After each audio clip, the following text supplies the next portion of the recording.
start with the big question for me that I just, as you're watching and reading and everything for this sort of funky list season, off season, why are the Seahawks just getting killed in the national media? I'm not saying that they're Super Bowl champs, and I don't know that I'm sold, but like I saw somebody the other day who were like potentially winless Seahawks. I mean, like they're getting killed by the national press. What is going on? Why do they hate him so much right now? So I think it's a variety of things. Like there's layers to this. Part of it is people outside this area don't understand what happened here. Mm-hmm. They don't understand why the Seahawks, quote, chose to go from Geno Smith to Sam Darnold and why they, quote, chose to go from DK Metcalf to Cooper Kupp. And that's how they see it, even though you and I and others know that it wasn't just that. There's other nuances to how that all happened. So just as a straight player-to-player change, that doesn't really make a lot of sense. But then beyond that, I don't think that a lot of national folks or football folks in general prioritize defense. And so if you look at the Seahawks, they had the 5th best defense in the NFL last year in points per drive. That's a better metric than just points per game, right? Points per drive. Every other defense in the NFC West was 21st or worse. 49ers were 30th in that, right? But no one talks about the defense. They talk about the offense. And the Seahawks have made so many changes on offense, and so many of them need to be seen to be believed. I think that's a big part. And then the offensive line, man. Yeah. It's until that proves differently, that's going to be a story. So I love that comment on the defense. I think you're right. I think when people are looking at teams and ranking teams, it's a lot easier to look at the quarterback and the weaponry and hear what the offensive line is and make a call than it is to really delve into what their defense is going to do. You're right. I think that's probably the primary reason they're getting as pasted as they are right now. The quote unquote, decisions to move on from Geno and DK are interesting to me because while I agree with them, my reasoning behind it has a lot to do with reallocation of resources. And I'm not sure we saw some of that reallocation yet. So I guess maybe the question is, do you think this offseason was about 2025 or was this about 2026 and beyond and kind of starting that process? It depends on which person in that building in the VMAC you ask, because the GM's job, John Schneider's job, is always to be looking at least 3 years ahead. And his job is to always be trying to replace every single player on that roster with someone better. That's just his job. It makes him unpopular at times probably in that building, but that's his job. For the coaching staff, it is now. They don't necessarily have the benefit of looking ahead 3 years. They've got to win now. And here's the thing, Mike, I disagree with the impression that other people have that this was what the Seahawks wanted to do. And I think they would, if given the choice, they would have rather had Geno Smith sign. They would have rather kept DK Metcalf. That was plan A. And John Schneider's admitted as much, which is not something GMs always do. But they couldn't do that for various reasons. They've moved on. And I think to your point, there's some real potential benefits. Yeah, if I'm John Schneider, I would never admit that because I think it was a mistake to have kept those guys. Like, I think the worst thing they could have done would have been to sign Geno and DK. That would have been a disaster. I think that the DK move for sure, 27 years old, incredibly talented, but has never been the guy that makes the contested catch, never plays as big as he was athletically. That would have been really tough to give him, $35 million, $33 million, whatever it was. It would have been a terrible idea. That was one that I think if you just made that move, I think there would have been a much different attitude outside of Seattle about this. I'll tell you what, I would have been just as upset if they had given Geno Smith the contract that the Raiders did. You're talking about a guy who doesn't make the top 18 quarterbacks in the game. And they go out and sign him with more guarantee money for a longer period of time, and he's a few years older as well than Sam Darnold. Like, I'm not sold that Sam Darnold is the quarterback of the future for the Seahawks. We'll see. He's got an opportunity to earn it, and if he does great, I'll be happy. And if not, there's a really good quarterback class next year, and I think they're in position to be in it and be in the hunt for somebody who could be the next guy. But the idea of re-signing Geno Smith to that money and getting a bottom half of the league quarterback at actual money, why? What would possibly be the point of doing that? I think that you got to be a little careful, even with Jeremy Fowler's list there. That's coaches or scouts and front office guys. there's blind spots in the NFL front offices. There always have been, and quarterbacks might be one of the places where there's the biggest blind spot. Baker Mayfield's a great example. Has been kicked all around the league. Sam Darnold, Geno Smith, like a lot of these guys have made it through. A lot of them would still say Trevor Lawrence is much better. Trevor Lawrence, every measure of a quarterback has him worse than Geno Smith. And so I guess I would be a little cautious there. I think Geno Smith has proven over the last few years behind what honestly has been one of the worst offensive lines in the game with one of the worst running games in the game to be a pretty darn good quarterback. Yes, he's made a lot of mistakes, and a lot of fans in Seattle, I was surprised. The amount of fans I sit next to during home games that wanted him gone was more than wanted him here. But Sam Darnold's got bigger shoes to fill than I think you're implying. There was one little piece of information that came out after Geno was traded that to me, I think maybe speaks louder than any of those stats, any of those numbers, any of these rankings, any of it. And that is that Geno was communicating as often as he was with Pete Carroll last year.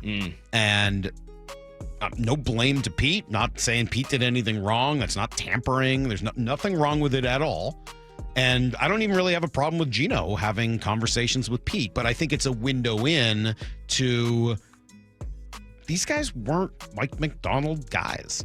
At their core, at the crux, Geno Smith wasn't a Mike Macdonald guy, and whenever things weren't going the way he wanted them to, who would he call? Not Mike Macdonald, Pete Carroll. There was not a fit there, and I'm sure it gets kind of spun or reported as Geno wanted to leave, but it wouldn't surprise me if Mike Macdonald didn't really want Geno back either. Like, yeah, he wants to leave because I was never into him that much because he wasn't my guy, and I want people, unlike Geno, unlike DK, who are going to buy in 100%. That is the storyline that makes the most sense to me. If you want to look optimistically at these changes, I think for the first time, Mike Macdonald's been here for a year, but for the first time this year, he's going to have his team.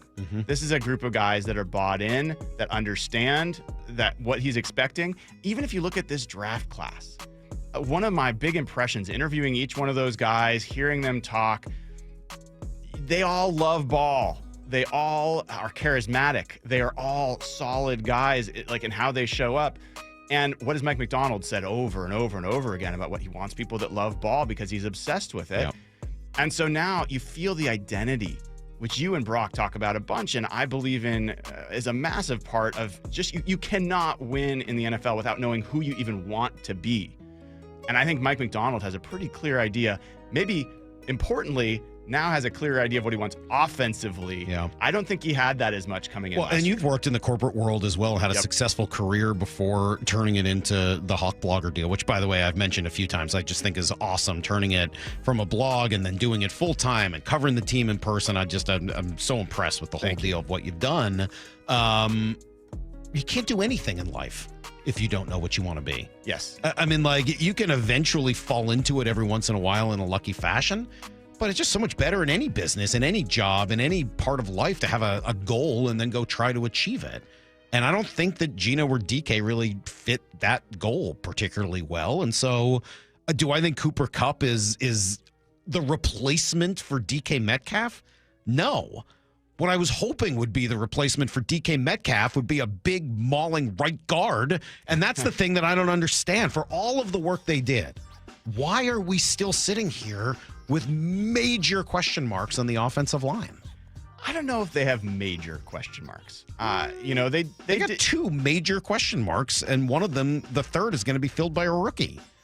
Define who's a major question mark for. Anybody playing right guard is a major question mark for me right now. I will and agree anybody with that. playing center is if it's not a major question mark, it's a definite question mark. It's a question mark. Major, we've seen enough of Oluwatimi to say he's at least going to be a league average center if you play him there. I don't think you're talking about a major question mark. And I think there's potential upside if Jalen Sundell, by the way, was athletic enough last year that they had him as a backup tackle. Yeah. And putting him at center, I think there's a lot of interesting players there, not to mention Christian Haynes has been getting snaps at center. So I think center's in good shape. Right guard is really the spot where there's competition, and I think there's a good news there because Christian Haynes came out of UConn as the best zone blocking guard in the draft and one of the best zone blocking guards in years. And then they went last year, and Ryan Grubb just didn't run outside zone almost at all. And so I think there's a chance he'll take a big step. And this is going to be something that a lot of people are excited about. Anthony Bradford, a guy that has not been good. He's been bad. Came into mini camp in the best shape I've seen him in, and was absolutely annihilating people in the drills. Now we'll see when pads get on. We'll see when he goes against other opponents. But I think there's some promise there. I just want to offer that Gray Zabel, I think he's going to be the best Seahawks drafted lineman in decades. I think he might be as well. I'm not disagreeing on that, but history has taught me not to count on a rookie being, starting caliber quality right away.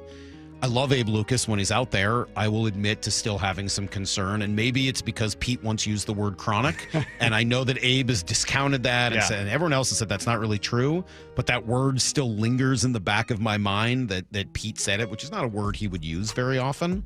So yeah, I have some, and I like Charles Cross. I'm curious where he'll end up on the top 10 tackles list. I don't think he'll be on there. He's a good player. He was not on there. Did they already do it? They did it, and I missed it. Yes, so he was not in the top 10. He was not in honorable mention, but he did receive votes. Okay, so I want to be excited about that. Mm-hmm.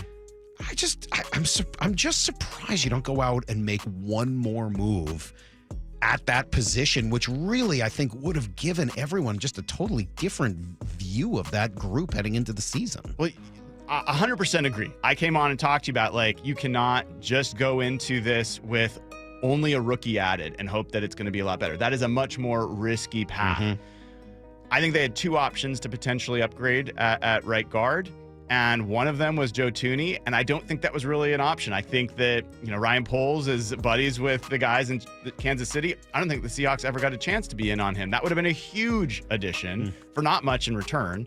And then, Will Fries, who, by the way, they were in on and were going to go. He refused a physical. There are some rumors that he might not still be at full health. So I don't know that there were if they just went and spent this money on a guy that didn't make sense, then you're back at the Jamarcus Webb and the Bradley Sowell situation. You don't need that. Well, yes and no. I don't need that. You're right. The problem with those guys is that they were, hey, let's spend 5 nickels instead of a quarter. Yes. And I wanted them to go spend a quarter or $1, whatever. And I don't know exactly what they should have done on the offensive line. I'm not a GM and I don't have an answer. I don't scout offensive line talent. I don't know the difference between some of these guys. I just know that you can't say every year, well, we couldn't do this. We just couldn't do that. Eventually you got to figure it out. You got to have an offensive line if you want to be a running football team, which they say they do, coming back to that identity idea. You got to figure it out. So, all right. What this season goes well if?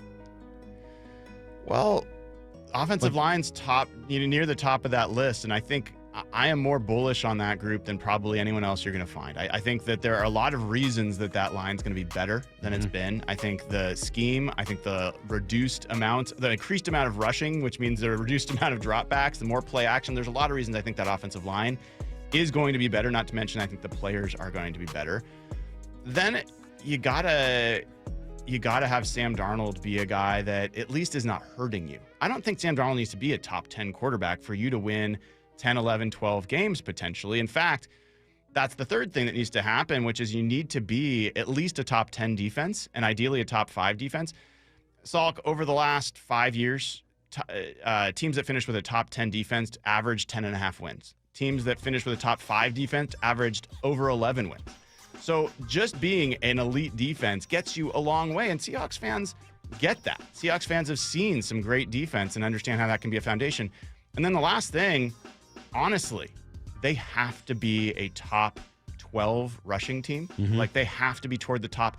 And that's the biggest leap from where they were one of the worst rushing teams in the NFL last year. They have to become one of the best for this offense to really work. Brian Nemhauser, Hawk Blogger, in with me today. What would you like to see done between now and the start of the season?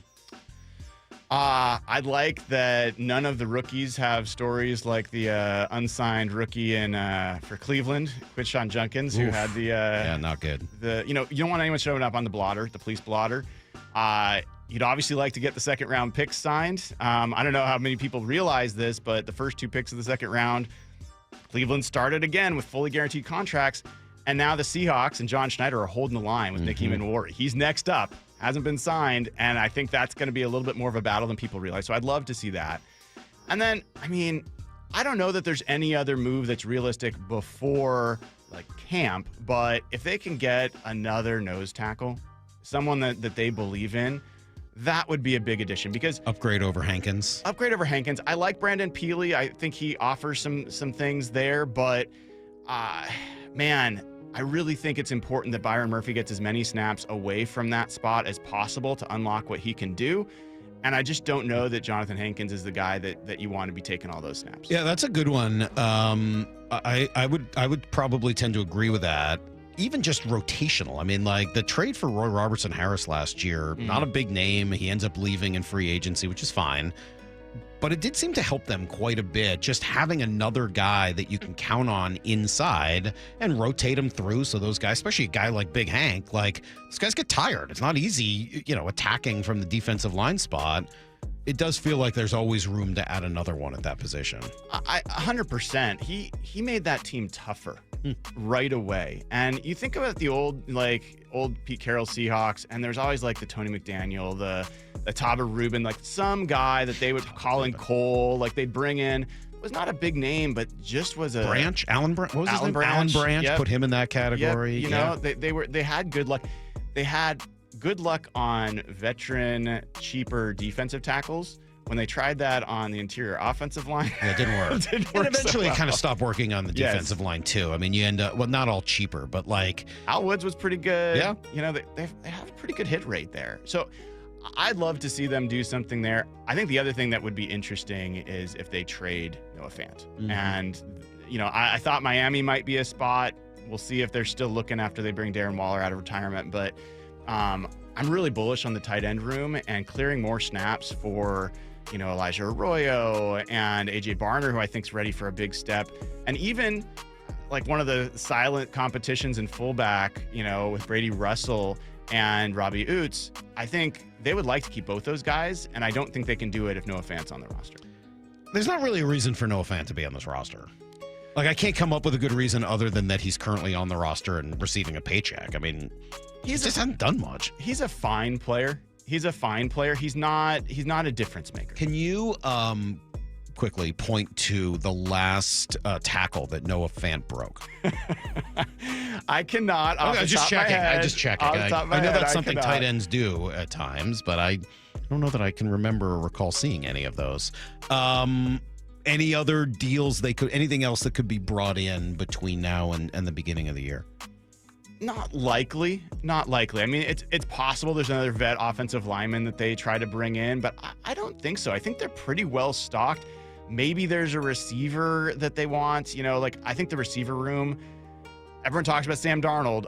I'm a little bit more concerned about the receiver room than I am about Sam Darnold and the lack of dynamism in that group. And, Cooper Kupp, I'm hopeful is going to be really good, but I'm not sure that they've got the guy that's going to really break things open. Hopefully, Torrey Horton can be a guy that. Is he? I mean, he didn't play a ton because he's just coming off the injury, yes. So we probably saw the least of him of any of the draft picks. But yeah, I think that's a good word for it. Dynamism. There's not a lot of dynamic guys in that group. They have guys who can do kind of one thing well, yes, but not a lot of guys who can do a bunch of things well, other than obviously JSN. Yeah, I mean, Marquez Valdez-Scantling has had a kind of infamous career more than a good one, but he had his best stretch of his career with Clint Kubiak last part of the year, and he talked about that's why the Clint Kubiak's why he's in Seattle, because he really felt like he got the best coaching that he's had as a pro.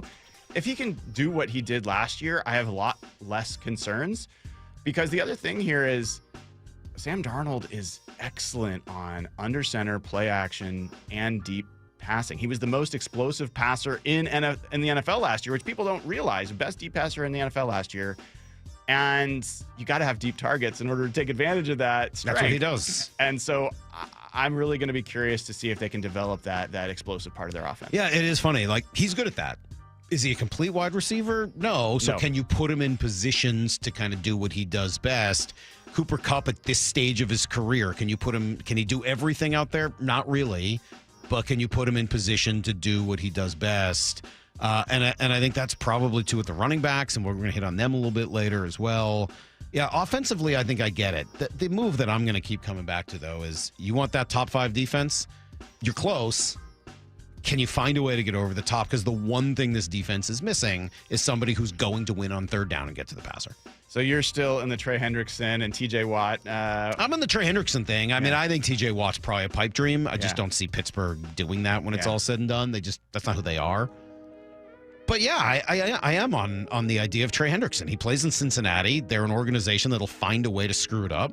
And if he's available, you're talking about a top 5 or 6 defender in the game. Like, yeah, of course you make that move. I think that there's no doubt that an elite edge rusher lifts that defense more than anything else that they could add. There's no question. I just think the likelihood seems very low as far as whether it would be a good move. Let me ask you this. I mean, would you trade Boye Mafe, who's going to be going into his final year and has been a good, not yet great, not yet Pro Bowl player? So far, yes. And like a 3rd-round pick? Yes. Yeah. By the way, I wouldn't have to hesitate. I thought you were going to say a 2nd-round pick, and I was going to say yes before it came out of your mouth. Would I trade Boye Mafe in a 2nd-round pick? Yes. Would I trade Derek Hall in a 2nd-round pick? Yes.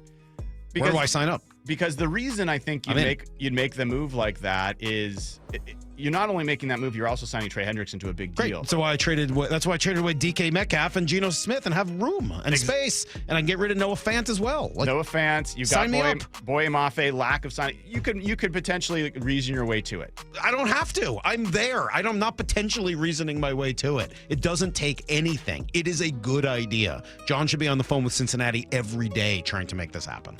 I don't think 30-year-old plus edge rushers are guys that you have no question about making a move when you're trading away a young ascending rusher and a draft pick.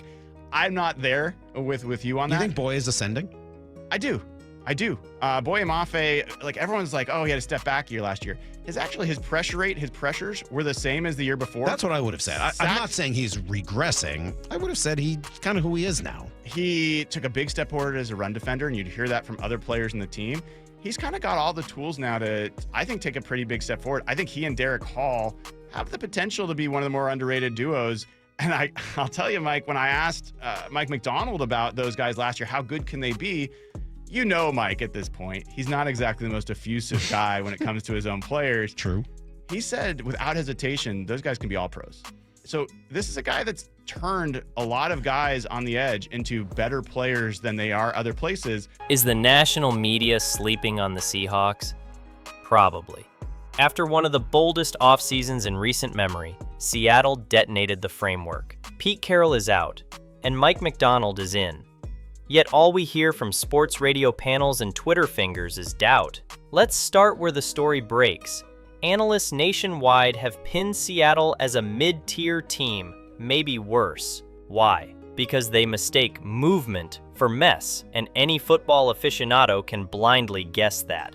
They look at the coaching changes like Carroll's exit, new blood on the sidelines, and assume instability.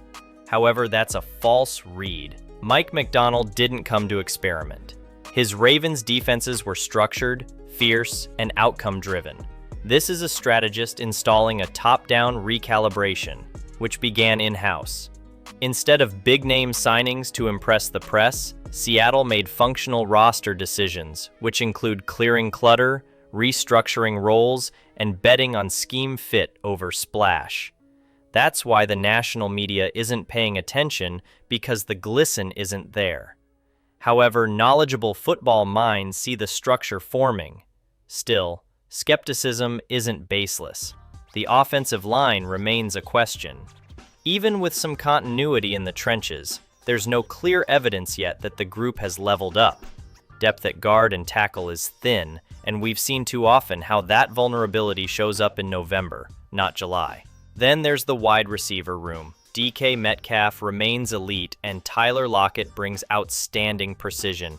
But who's next? Jackson Smith-Njigba needs a breakout, and the rotation behind them looks replaceable. It's why insiders keep floating the idea of one more veteran pickup before September. Here's where the offseason gets interesting. Seattle didn't just change head coaches, but they changed the entire identity. Carroll's player-led and vibes-first culture made headlines. However, it also bred inconsistency late in his tenure. McDonald, by contrast, runs a system-first program. He's not asking players how they feel, but whether they understand the job. Draft picks were made to enforce scheme integrity. No more trying to make flashy college stars adapt on the fly. Seattle brought in players who fit McDonald's zone match philosophies, his blitz disguise patterns, and his multiple look fronts. The national media missed this entirely. They scanned for big names. What they should have been looking for is alignment, say analysts. Now, let's talk about Trey Hendrickson. Honestly, Seattle needs edge depth. They need a closer, someone who can end a drive with one move off the line. Hendrickson's got that. He's got the bend, the hands, and the finish. If Seattle packages a mid-rounder and a future conditional, they might get him before week 1. That move alone could rewrite the media story. Suddenly, the defense looks complete and Mike McDonald's vision has bite. And if that deal doesn't happen, expect the front office to still hunt. They're not done. There's a slot for a veteran WR, maybe another corner, and if the O-line depth cracks during preseason, reinforcements are expected to land. Do you still think this team's mid? Well, let's review what actually changed. First, a defensive coordinator with a record of neutralizing elite QBs. Next, a coaching staff that prioritizes precision over personality. And finally, a roster built for execution, not headlines. Meanwhile, teams getting praise, like the Bears or Falcons, are chasing identity. The media's doubt isn't predictive, but reactionary. And when McDonald's plan begins to click by mid-season, those same voices will pivot from meh to well-coached. Just wait for it. So, ignore the clickbait rankings and watch the install. Remember, Seattle's offseason isn't about replacing Pete, but building what he couldn't finish. The media won't see it until it's already working. Want breakdowns that see past the noise? Subscribe and stay locked. We will keep on tracking every adjustment, camp rep, and calculated risk.